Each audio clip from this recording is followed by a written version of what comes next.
Hi everyone. So I didn't do too much today. I guess I needed to rest, but I enjoyed my day. It was a snowy day, on and off. We had flurries. And I just wanted to go back to this immigrant experience. So I have a good colleague that I worked with at Teleperformance. She's a Nigerian lady and we keep in touch occasionally. And I was asking her about this Boko Haram and all these things that are going on. When I went to a place, she invited me and I had cooked something and taken it. I had made a prawn dish and she had also made a prawn dish. So we got together, I met her children and we had a nice time together. And she was asking me, like, how come you didn't get married? Because mostly in Africa, the parents train us like to get married. That's the most important thing. I said to her, well, nobody wanted to marry me. She's like, what? I said, it just turned out that way. I said, the people I wanted to marry didn't want to marry me, and the people that wanted to marry me, I was not interested because we were different faiths. So we were talking about this, and she said to me, would you accept somebody? Would you get married to a Muslim? So I said, no. She said, why? I said to her, no, because, their religion is the opposite of ours. And she said, yeah, it is. I just wanted to ask you. I said to her, because they can take up to 5 brides, and we were talking and she said, yeah, they can. And if you go into that kind of a marriage, she said to me, you have to accept it. So I said, yes, of course you do. It doesn't matter if you are coming from a Catholic faith and they are Muslim, because once you choose that, you choose that. If the man comes home tomorrow and says, right, I found somebody else and I want to marry her, and you're saying, oh no, I don't agree with that, that's not in my culture, do you think he's going to care or he's going to listen? Everything is in the power of the man in their religion. In our religion, we are equal. The woman and the man are created equal. And so we had this very interesting discussion about religions and different religions, from Buddhism to Hinduism to Catholicism and the Muslim faith.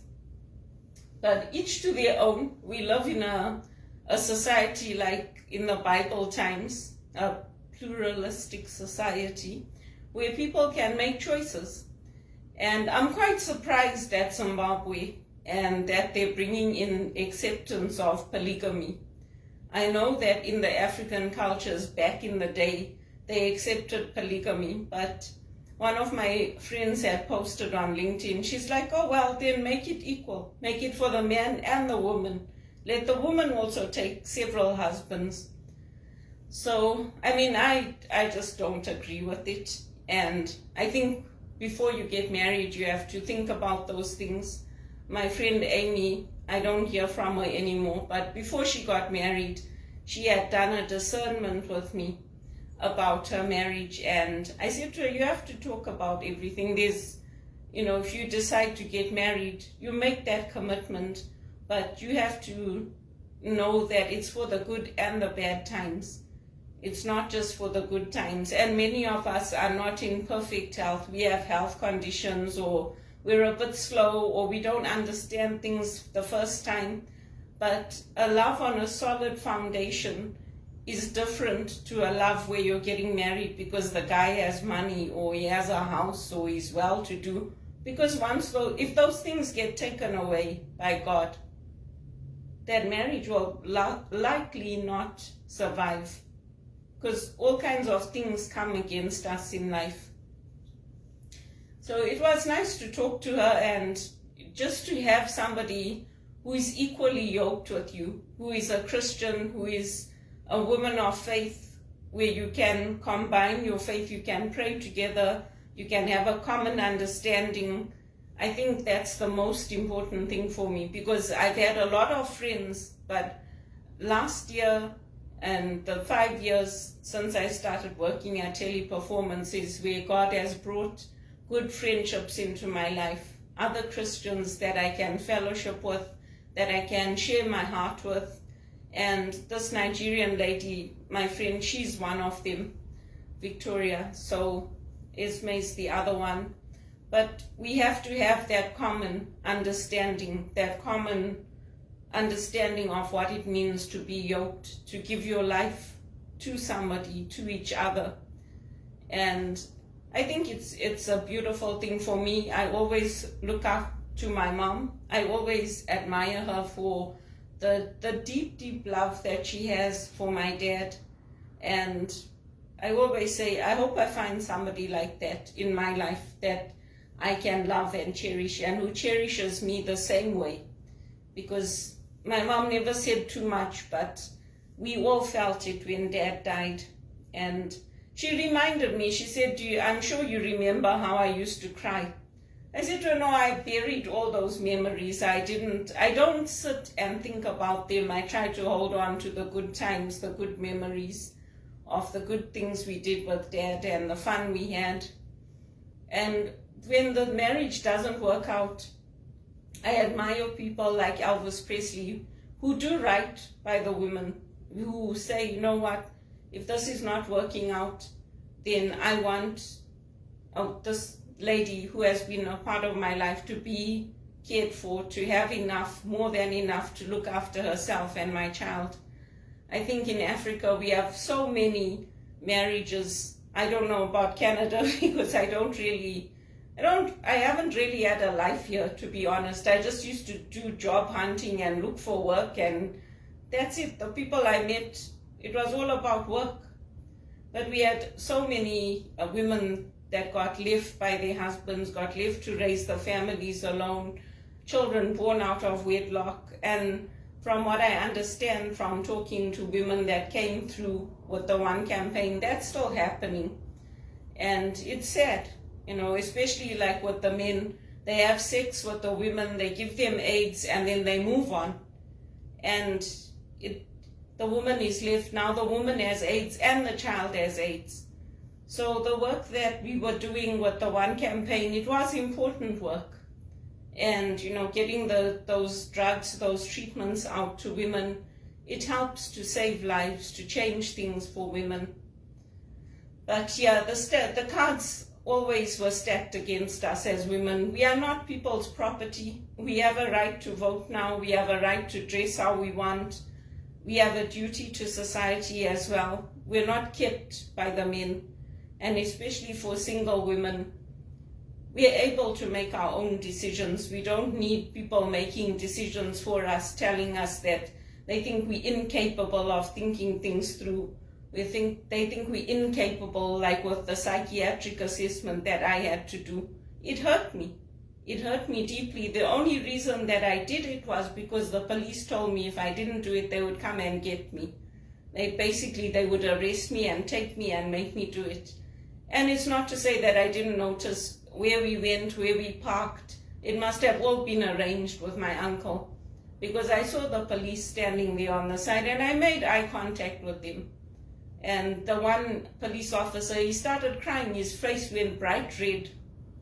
But, in life, I guess sometimes decisions are taken out of our hands. And I've not hid it. I've not hid my pain. I've not hid how I felt about it and what was happening. And, the police have said, well, they're not healthcare professionals. Well, then they should not have taken that decision. They should have said to me, you go and talk to your family doctor, and if you don't want to do it, Ms. Fernandez, that's fine with you. But I was treated like I was somebody that they knew. It was, Belinda, sit down or I'm going to arrest you. That's how I got treated. So I don't think of myself that way. I value my life. I value what I've accomplished. I always wear this necklace that I bought for myself. It's made by a jeweler in Ireland. It's got the Celtic cross. I always keep it around my neck. And when I'm in a very difficult place, I do wear my rosary sometimes, but I don't wear it all the time. But these are symbols of our faith. They're symbols of who we belong to. And they're important in life. And I think as Christians, we are living in a society where there are a lot of different religions, there are a lot of different ways of living, and a lot of women will accept it. In Nigeria and in other places, Saudi Arabia, the Arab countries, they're like, well, if the man wants to have me and 5 other wives, that's fine with me. I am not like that. And so I do come into conflict with other women, but that's my faith, and I keep that faith. And it's not something, I don't expect everyone to agree with me, but that was long fought for. It was long fought for. The gay culture existed since time began. Having harems existed since time began. But the right for women to vote, the right for women to be treated as special, the right for women to be treated as equally yoked and equally created in the image of God, to be able to make our own decision, that was hard won. And women are still fighting for it in America, in Canada. I've watched horror stories of what they've done to women that have gone into psychiatric care, how they've erased their memories, how they've given them electric shocks. One of my own friends told me that she was going through depression, and her sister told me, she said, if she doesn't snap out of it, Belinda, they want to start electric shock treatment. I was shocked. But that's how it is here. You have to really, really look into things and know your rights and know your responsibilities. Thankfully, my doctor told me no one can force you to do any kind of treatment that you don't want. And I've worked with him on that. But I mean, nobody should be forced to be a friend to somebody if they don't want. Why should I be forced to be a friend with somebody who I know is going to be disrespectful towards me, who doesn't respect me at all? Why should I? It's my choice. And if other people don't like it, that's fine. I always say, if it's that important to you, you go and be friends with him. Because it's my life at the end of the day, it's not their life. And my faith is strong, my foundations are strong. I know my Catholic faith, I know my Christian faith. And we've always been in the minority. Christians have always been in the minority and the most persecuted. But we have to, as women, we have to know, whether we are single or married, we have to know what we are accepting in our homes. Whether we want our homes to be prayer-filled homes and homes where Jesus is Lord and Christ is the head of our homes or not. And that's a choice. Everybody can choose.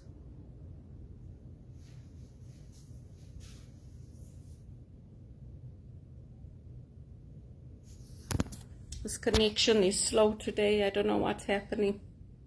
But yeah, make wise choices.